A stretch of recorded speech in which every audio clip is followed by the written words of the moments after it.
اللي تابعنا الفترة اللي فاتت هيبقى قادر يفهم يعني إيه متلازمة إكس، وهيبقى عارف إن السبب الرئيسي فيها هي مقاومة الأنسولين، وإن مقاومة الأنسولين بتحصل نتيجة استمرارية وازدياد معدل إفراز الأنسولين. إحنا بقى في الحلقة دي وفي الحلقات اللي جاية بنقدم الحلول للمشكلة دي، ومن أهم الحلول الصيام المتقطع.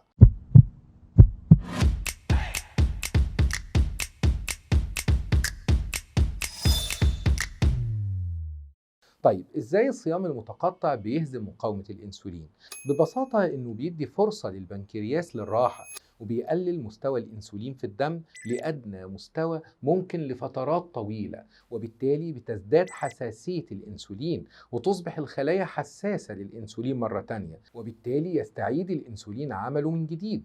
وبالتالي وانت صايم اوعى تفتكر ان انت صايم عن الأكل والشرب اللي فيه سعرات حرارية، لا، انت صايم عن اي حاجة ممكن تخلي الانسولين يفرز، يعني المحليات الصناعية والبيبسي دايت والاشياء اللي بتبدو انها خالية من السعرات لكنها عندها القدرة على افراز الانسولين وكسر الصيام برضو ممنوعة. وبالتالي حضرتك في فترة الصيام مش مسموح ليك غير بالآتي: مية او مية فوارة او شاي وقهوة بدون سكر.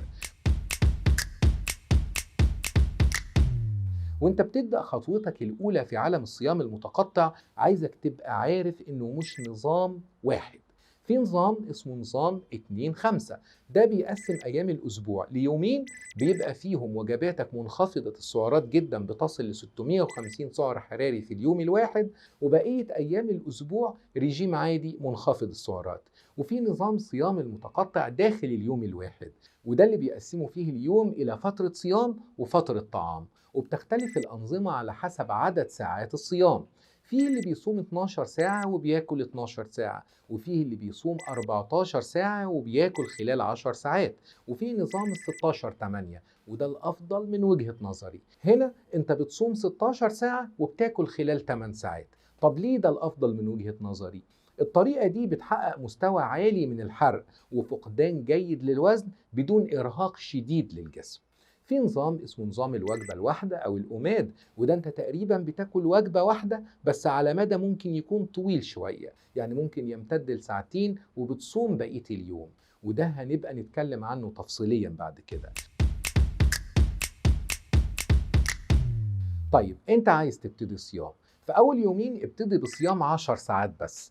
هل ده ممكن يسبب لي فايدة؟ هل ده ممكن يجيب لي خسسان في الوزن؟ ده هيمهد جسمك ويعودك على أسلوب الحياة الجديد. ثم بعد يومين تبدأ تصوم 12 ساعة وتخليك على كده أسبوع، ثم تبدأ بعد أسبوع 14 ساعة صيام ويومين 3 وتبدأ ال 16-8 وتفضل عليه. وانت بتبتدي صيام متقطع راعي ظروف حياتك، بتشتغل امتى وكم ساعة وبتنام امتى، شوف الانسب ليك تكون ساعات صيامك امتى.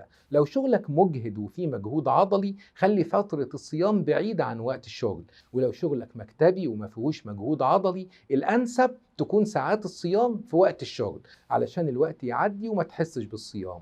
صحيت من النوم وجي وقت فطارك ومش جعان، مد ساعات الصيام واخر فطارك. لو ميعاد اكلك لسه ما جاش وانت تعبت ومش قادر قدم ميعاد اكلك، انت مش في رمضان. اشرب ميه كتير قوي وانت في فترة الصيام، القهوة والشاي بدون سكر مشروبات عظيمة فعلا. اوعى العصير، اوعى العصير.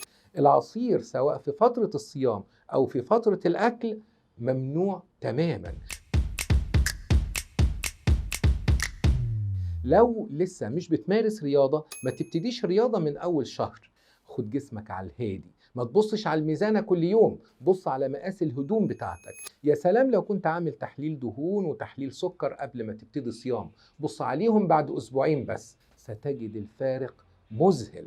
هو كل الناس ينفع تعمل صيام متقطع؟ الحقيقة لا، في ناس مش هينفع تعمل صيام متقطع، ودول غالبا هم نفس الناس اللي بنمنعهم من صيام رمضان: مرضى السكر النوع الأول، مرضى النوع الثاني كبار السن واللي عندهم مشاكل صحية تانية زي القلب والكلى والكبد، مرضى السكر النوع الثاني اللي بياخدوا جرعات متعددة من الأنسولين يوميا، المرضى اللي جالهم غيبوبة كيتونية أسيتون يعني أكتر من مرة، المرضى اللي بيجيلهم انخفاض متكرر في مستوى السكر بالدم، المرضى اللي جالهم خلال السنة الماضية جلطات في أي مكان في جسمهم.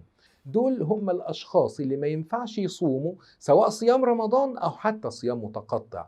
عايز أضيف عليهم نوع كمان، الستات اللي بتخطط لحمل قريب، بلاش تبدأ النظام ده لأنهم لقوا إنه بيأثر على الهرمونات بتاعة الحمل. لو حضرتك بقى مش من الفئات دول، مستني إيه؟ يلا ابتدي صيام فورا.